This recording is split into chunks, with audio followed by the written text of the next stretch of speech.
Hello everyone, welcome to DT's classes. आज के session की शुरुआत हम किसी शॉर्टकट से नहीं, एक प्रॉब्लम को सॉल्व करके करेंगे और इस प्रॉब्लम का जो रिजल्ट आएगा एक्चुअली वही हमारा शॉर्टकट होगा। तो चलिए शुरू करते हैं। आपके सामने एक क्वेश्चन है जिसमें एक यूनिफॉर्म ब्लॉक या फिर एक यूनिफॉर्म हैवी रोप भी आप कह सकते हैं, जिसको हम पुल कर रहे हैं फोर्स F1 और F2 से on a smooth horizontal surface. An imaginary line divides the block into two parts of length x1 and x2 and masses m1 and m2। माने जिसकी लेंथ x2 है उसका मास m2 है और जिस पार्ट की लेंथ x1 है उसका मास m1 है। तो आपको प्रूव करना है कि टेंशन जो होगा इस इमेजिनरी लाइन के ऊपर वो होगा F1x2 plus F2x1 upon x1 plus x2 या फिर F1m2 plus F2m1 by m2 plus m1। देखिए, सबसे पहले आप इस तरह के सिंगल चेन प्रॉब्लम्स में net external force divided by mass of system करके एक्सेलरेशन निकाल सकते हैं। लेकिन याद रखिए, आपको एक्सटर्नल फोर्स का वही कंपोनेंट लेना है जो ए के पैरेलल हो, यानी जो एक्सेलरेशन में कंट्रीब्यूट कर रहा हो या एक्सेलरेशन रोकने में कंट्रीब्यूट कर रहा हो। तो अगर हम इस आधार पे चले तो इस क्वेश्चन के अंदर जो एक्सेलरेशन होगी वो है F1 minus F2 divided by m1 plus m2। अब देखिए, टेंशन निकालने के लिए आप इन दोनों में से किसी भी एक पार्ट की FBD बना दीजिए। जैसे कि हमने इस केस में पार्ट m1 की FBD बनाई है जिसका मास m1 है।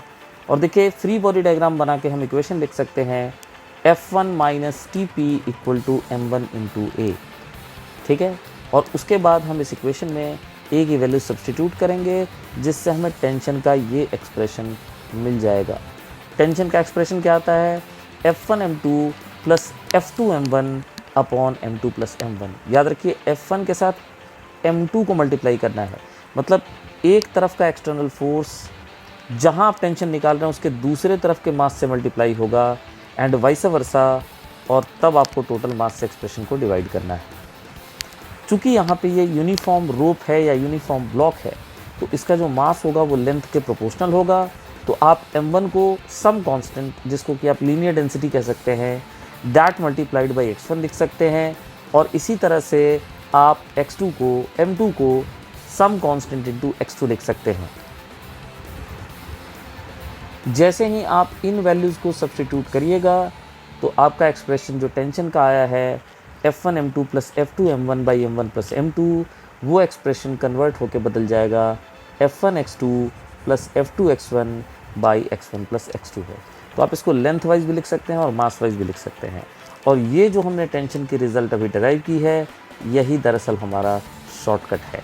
तो आइए देखते हैं कि acceleration equal to net external force divided by mass of system, net external force parallel to acceleration divided by mass of system, और टेंशन के इस शॉर्टकट से हम किस तरह से सिंगल चेन के प्रॉब्लम्स को शायद बिना पेन उठाए सॉल्व कर सकते हैं। अब देखिए, हमें टेंशन निकालना है ए पे। इसके लिए हमने एक लाइन खींची है जो कि ए से पास कर रही है। अब आप गौर से देखो, ये यूनिफॉर्म रोप जो है इसका टोटल मास m है और जो ब्लॉक है इसके साथ कनेक्टेड उसका मास 2m है। तो हमें इस सिचुएशन में टेंशन एट ए निकालना है। अब आप देखिए, इस पीली लाइन के राइट साइड में जो एक्सटर्नल फोर्स सिस्टम के ऊपर है वो है F, और इसके लेफ्ट साइड में सिस्टम का टोटल मास है 2m प्लस रस्सी का आधा मास यानी कि m/2।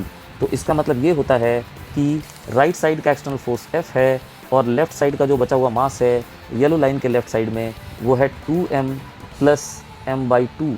तो इनको अगर हम ऐड करते हैं तो हमें यहाँ 5m/2 मिलता है। इसको हमें डिवाइड करना है टोटल मास से। देखिए, राइट साइड में कोई एक्सटर्नल फोर्स है नहीं, इसलिए उधर का फोर्स लिख के और दूसरी तरफ का मास मल्टीप्लाई करना बेमानी है। तो अब हम टोटल मास से डिवाइड करेंगे। टोटल मास ऑफ सिस्टम है 2m प्लस m, और इसके साथ ही हमारा टेंशन एट ए आता है, मेरा ख्याल है 5F/6।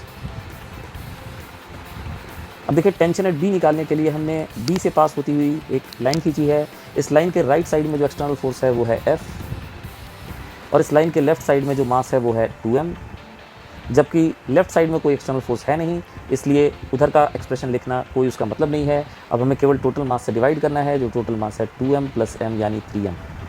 तो इसके साथ ही हमारा टेंशन एट बी जो आता है वो 2F/3 आता है। देखिए, अगला क्वेश्चन कहता है uniform block of mass 6 kg and length L 30 centimeter is pulled with forces F1 equal to 32 Newton and F2 equal to 20 Newton on a smooth horizontal surface. An imaginary line AB divides the block into two parts of length 10 centimeter and 20 centimeter and masses m1 and m2 respectively. Find the acceleration of the block and tension at AB. अब आप सबसे पहले acceleration का expression देखिए system के ऊपर जो net external force acceleration के लिए रिस्पॉन्सिबल है वो है 32 न्यूटन यानी 32 न्यूटन का, और जो उसको अपोज कर रहा है वो है 20 न्यूटन का। तो नेट एक्सटर्नल फोर्स हमारा हो गया 32 - 20, और सिस्टम की मास हमें केवल ब्लॉक के फॉर्म में दी हुई है जिसकी वैल्यू है 6 kg। तो इसको सब्स्टिट्यूट करते ही हमारा आंसर आएगा 2 मीटर पर सेकेंड स्क्वायर। अब देखिए हमें ए बी लाइन पे टेंशन निकालनी है, तो ए बी लाइन के टेंशन को निकालने के लिए हम उस लाइन के राइट साइड का टोटल एक्सटर्नल फोर्स देखेंगे जिसकी वैल्यू है 32 न्यूटन। तो सबसे पहले हम लिखेंगे 32, और उसके लेफ्ट साइड में जो सिस्टम का मास है वो केवल इस सेक्शन का मास बचता है। सोचिए अगर ये ब्लॉक 6 kg का है और ये 1:2 के रेशियो में लेंथ वाइज डिवाइड हो रहा है, तो मास रेशियो भी 1:2 होगा, यानी 6 kg को अगर 1:2 में डिवाइड करें तो इस सेक्शन का मास आता है 2 kg और इस सेक्शन का मास आता है 4 kg, जिसको हम यूज़ कर सकते हैं।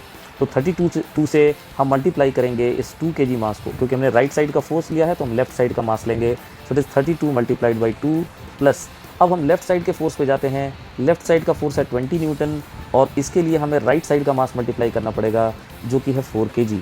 तो अगर इन दोनों को हम सब्स्टिट्यूट करें तो ये एक्सप्रेशन कुछ ऐसा आता है, और अब हमें इसे टोटल मास से डिवाइड करना है और टोटल मास की वैल्यू हो जाएगी 2 kg + 4 kg यानी 6 kg। इसको कैलकुलेट करने पे हमारी जो वैल्यू आती है TAB की वैल्यू आती है 24 Newton after substituting all the values. अब जो पिछला क्वेश्चन आपने देखा था और जो अभी आप क्वेश्चन देख रहे हैं उसमें बहुत ज़्यादा कोई डिफरेंस नहीं है।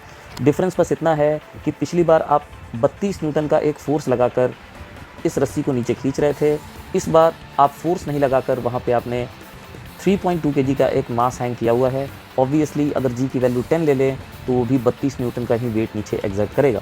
दूसरी तरफ 20 न्यूटन के फोर्स की जगह आपने 2 kg का मास रिप्लेस कर दिया है।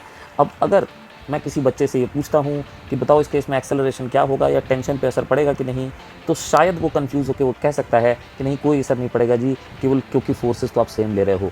यहाँ भी अभी भी 32 न्यूटन का फोर्स है पिछली बार की तरह, और यहाँ अभी भी 20 न्यूटन का फोर्स है। यहाँ पे हमने कोई चेंजेस किए नहीं है, ब्लॉक बिल्कुल सेम टू सेम है। लेकिन ऐसा है नहीं, क्योंकि सिस्टम का मास अब बदल गया है। पिछली बार सिस्टम का मास केवल ये 6 kg का ब्लॉक था, इस बार सिस्टम का मास बदल गया है और उसमें 3.2 kg और 2 kg का मास भी ऐड हो जाएगा। तो सेम कंसेप्ट से अगर हम बात करें, अब देखिए हमने एक्सेलरेशन की डायरेक्शन दिखा दी है, 32 न्यूटन और 20 न्यूटन का वेट भी दिखा दिया है। लेकिन इस बार जो एक्सेलरेशन होगा उसके लिए एक्सटर्नल फोर्स तो ऑब्वियसली लिखना पड़ेगा, विच इज़ 32 न्यूटन - 20 न्यूटन। लेकिन इस बार जो सिस्टम का मास होगा वो 6 kg नहीं होगा, that will B 6 + 3.2 kg + 2 kg, और फिर आप इसको सॉल्व करके एक्सेलरेशन की वैल्यू निकाल सकते हैं। सारी सब्स्टिट्यूशन करने के बाद आपके एक्सेलरेशन की वैल्यू लगभग 1.07 मीटर पर सेकेंड स्क्वायर आएगी। अब आइए हम ए बी लाइन पे टेंशन निकालते हैं। ए बी लाइन पे टेंशन निकालने के लिए सबसे पहले हमें लेफ्ट हैंड साइड का एक्सटर्नल फोर्स लेना होगा। सावधानी रखिएगा, प्रॉब्लम बदल चुका है इसलिए ध्यान रखिएगा। राइट हैंड साइड का एक्सटर्नल फोर्स हमें लेना होगा जिसकी वैल्यू है 32 न्यूटन, और उसको हमें लेफ़्ट साइड के सिस्टम के मास से मल्टीप्लाई करना होगा, जो कि इस बार ये सारा का सारा मास है। अब आपको याद होगा पिछली बार मैंने आपको बताया था कि जो 1:2 में डिवीजन हुआ है इसकी वजह से जो मास बटा है वो 2 kg और 4 kg में बटा है। तो बताइए लेफ़्ट साइड का टोटल मास कितना हुआ, ये वाला 2 kg प्लस ये वाला 2 kg, यानी कुल मिला के लेफ़्ट साइड का मास हो गया 4 kg। अब आप राइट साइड का एक्सटर्नल फोर्स देखिए जो है 20 न्यूटन, और लेफ़्ट साइड में अगर आप मास ऐड करें तो यहाँ पे आपके पास मास है 3.2 kg का, और यहाँ पे आपके पास मास है 4 kg का। तो अगर इस टोटल मास को आप देखें तो ये आता है 7.2 kg। इसका मतलब 20 न्यूटन को हम मल्टीप्लाई करेंगे 7.2 kg को, और सिस्टम को उसके टोटल मास से डिवाइड करेंगे। टोटल मास की वैल्यू होगी 6 + 3.2 + 2 kg। इसको सॉल्व करते ही हमें टी ए बी लाइन के ऊपर टेंशन मिल जाएगा। जब आप इन वैल्यूज़ को सब्स्टिट्यूट करेंगे तो आपका जो आंसर आएगा वो आएगा 24.3 न्यूटन। तो देखिए इस तरह से हम किसी भी सेंट्रल लाइन पे टेंशन कैलकुलेट कर सकते हैं, और उस टेंशन को कैलकुलेट करने के लिए एक्सेलरेशन निकाल के फिर फ्री बॉडी डायग्राम लगाने की ज़रूरत नहीं है। अब आप ये बड़ी कॉमन सिचुएशन इसको देखिए, इसमें हमें एक्सेलरेशन और टेंशन निकालना है। अब देखिए एक्सेलरेशन निकालने के लिए इस सिचुएशन में नेट एक्सटर्नल फोर्स जो हमें एक्सेलरेशन के सपोर्ट में दिख रहा है वो दिख रहा है 3g, और एक्सेलरेशन के ऑपोजिशन में जो नेट फोर्स दिख रहा है वो दिख रहा है 2g। तो हमने नेट फोर्स निकाला और इसको हमने डिवाइड किया total mass of the system से जो है 2 + 3, और इससे आप एक्सेलरेशन निकाल सकते हैं। एक्सेलरेशन की वैल्यू आएगी g/5। अब आइए हम टेंशन निकालते हैं। देखिए टेंशन निकालने के लिए सबसे पहले इस तरफ का हमें फोर्स लेना होगा जो है 3g। तो हम टेंशन को लिखेंगे 3g मल्टीप्लाइड बाई दूसरे तरफ का। याद रखिए हम इस रस्सी में टेंशन निकाल रहे हैं, तो इस रस्सी के राइट साइड का हमने फोर्स लिया है एक्सटर्नल जो एक्सेलरेशन के पैरेलल है, और लेफ्ट साइड का हम मास लेंगे जिसकी वैल्यू है 2 kg। इन दोनों को हम मल्टीप्लाई करेंगे, फिर हम लेफ्ट साइड का एक्सटर्नल फोर्स लेंगे जो है 2g। तो हम 2g लिखेंगे और फिर हम उसको राइट साइड के मास से मल्टीप्लाई करेंगे जो कि है 3, और उसके बाद इस पूरे एक्सप्रेशन को हम total mass of the system यानी 2 + 3 से डिवाइड करेंगे। तो जब हम ऐसा करेंगे तो हमें इस रस्सी का टेंशन मिल जाएगा, and that will B 6 + 6g 12/5g। So it is 12g divided by 5, I suppose, yes. So this is the value of acceleration and tension without writing the equations of FBT. देखिए मैं आपको बता दूं कि जब ये questions मैं कर रहा हूं तो मेन प्रॉब्लम में ये अज्यूम्ड है pulleys are light and smooth and strings are light and inextensible. आइए अब इस सिचुएशन को देखते हैं, इसमें भी हम एक्सेलरेशन और टेंशन निकालेंगे। देखिए इस सिचुएशन में एक्सेलरेशन निकालने के लिए सबसे पहले हमने एक्सेलरेशन की डायरेक्शन बनाई है। अब आप देखिए एक्सेलरेशन को सपोर्ट करने वाला फोर्स है ये 2g, लेकिन आप यहाँ 1g को एक्सेलरेशन को अपोज करने वाला फोर्स मत ले लीजिएगा, क्योंकि 1g फोर्स जो है वो पूरी तरह से एक्सेलरेशन के परपेंडिकुलर है, और आप देखिए वो नॉर्मल रिएक्शन से बैलेंस हो जा रहा है, यानी कुल मिला के एक्सेलरेशन को रोकने वाले यहाँ फोर्स है ही नहीं। इसलिए आप कह सकते हो कि जो net external force parallel to acceleration यहाँ पे है वो केवल 2g ही है। अब हम इसको मास ऑफ सिस्टम से डिवाइड करेंगे जो है 3 kg, तो एक्सेलरेशन आता है 2/3। अब हम आइए टेंशन निकालते हैं। टेंशन निकालने के लिए सबसे पहले हमें राइट हैंड साइड का एक्सटर्नल फोर्स लेना पड़ेगा जहाँ कुछ भी नहीं है। तो राइट हैंड साइड का जो एक्सटर्नल फोर्स होगा वो हो जाएगा 0, तो उसको लेफ्ट साइड के मास से आप मल्टीप्लाई करो या ना करो उससे फ़र्क नहीं पड़ता। अब आप लेफ्ट साइड का एक्सटर्नल फोर्स देखो जिसकी वैल्यू है 2g, और उसको आप राइट साइड के मास से मल्टीप्लाई कर दो जो है 1 kg। तो अगर इससे आप इसको मल्टीप्लाई करते हो तो, और फिर आपको टोटल मास से डिवाइड करना होगा ऑब्वियसली, वो जो कि 2 + 1 है, जिससे आपका टेंशन भी आता है 2g/3 न्यूटन। तो देखिए इस तरह से बिना FBT के इक्वेशन लिखे आप सिंगल चेन सिस्टम्स जो हैं उनकी एक्सेलरेशन और टेंशन निकाल सकते हैं। देखिए वीडियो काफ़ी लंबा हो गया इसलिए अब इसको वाइंड ऑफ करते हैं और हम आखिरी क्वेश्चन पे आते हैं। आप देखिए इन तीनों क्वेश्चन में आपको लेफ्ट साइड में m मास दिख रहा है, लेकिन राइट साइड में फोर्स तो हर केस में 2mg दिख रहा होगा, लेकिन सिचुएशन सेम नहीं है। फर्स्ट केस में आप 2mg के फोर्स को अप्लाई करके इसको खींच रहे हैं। सेकेंड केस में आपने m मास का एक ब्लॉक वहाँ हैंग किया हुआ, वहाँ लिखा नहीं हुआ but this is mass of m, और साथ ही साथ आप इस mg के वेट के अलावा एक और फोर्स लगा रहे हैं mg अमाउंट का ही, और आप उसको नीचे पुल कर रहे हैं। यानी कुल मिला के राइट साइड में फोर्स अभी भी 2mg का ही है, बस अंतर इतना है कि m जो है वो अपने वेट से mg प्रोवाइड कर रहा है और एक एडिशनल फोर्स हम mg भी लगा रहे हैं जिससे 2mg फोर्स हमें मिल रहा है। अब आप आइए तीसरे डायग्राम पे, वहाँ सारा का सारा फोर्स आप एक ब्लॉक को लटका के उसके वेट से प्राप्त कर रहे हैं। तो देखिए तीनों सिचुएशंस थोड़ी थोड़ी डिफरेंट है। आइए सबसे पहले हम एक्सेलरेशन की बात करते हैं। अब आप फर्स्ट सिचुएशन को गौर से देखिए, इसमें राइट हैंड साइड का net external force parallel to acceleration है 2mg, और लेफ्ट साइड में जो एक्सेलरेशन को अपोज कर रहा है वो फोर्स है mg। तो नेट एक्सटर्नल फोर्स हमारा हुआ 2mg - mg। इस सिस्टम की टोटल मास केवल m है, इसमें और कोई भी ब्लॉक नहीं है। इसका मतलब हमारा एक्सेलरेशन जो होगा that will B 2mg - mg divided by m, जिसकी वैल्यू आएगी g। तो एक्सेलरेशन होता है g फर्स्ट केस में। अब आप सेकंड केस को देखिए।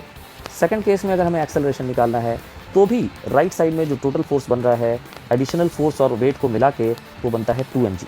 लेफ्ट साइड में अगेन फोर्स बनता है mg, यानी total force on the system इस केस में भी हमारे पास 2mg - mg ही है।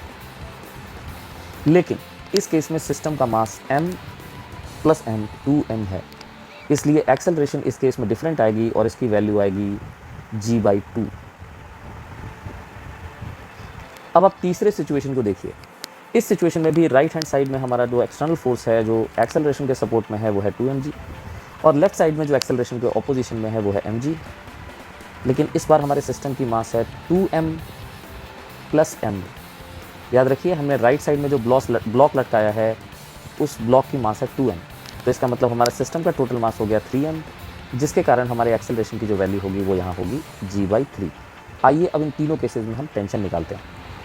देखिए, फर्स्ट केस का टेंशन निकालने के लिए सबसे पहले हमें राइट हैंड साइड में जो एक्सटर्नल फोर्स है वो लेना होगा, जो एक्सेलरेशन को सपोर्ट कर रहा है, और वो है 2mg। उसको हमें मल्टीप्लाई करना होगा लेफ्ट साइड के मास से, और लेफ्ट साइड का जो मास है वो है m।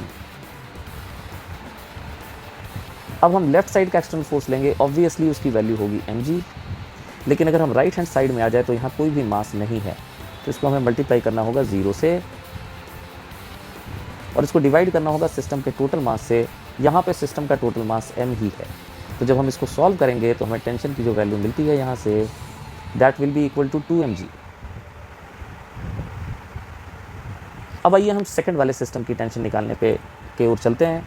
तो अगर हम सेकंड वाले सिस्टम की टेंशन को कैलकुलेट करें तो आप देखिए, सिस्टम के राइट साइड में एक बार फिर से हमारा फोर्स जो है एक्सेलरेशन के पैरेलल वो है 2mg।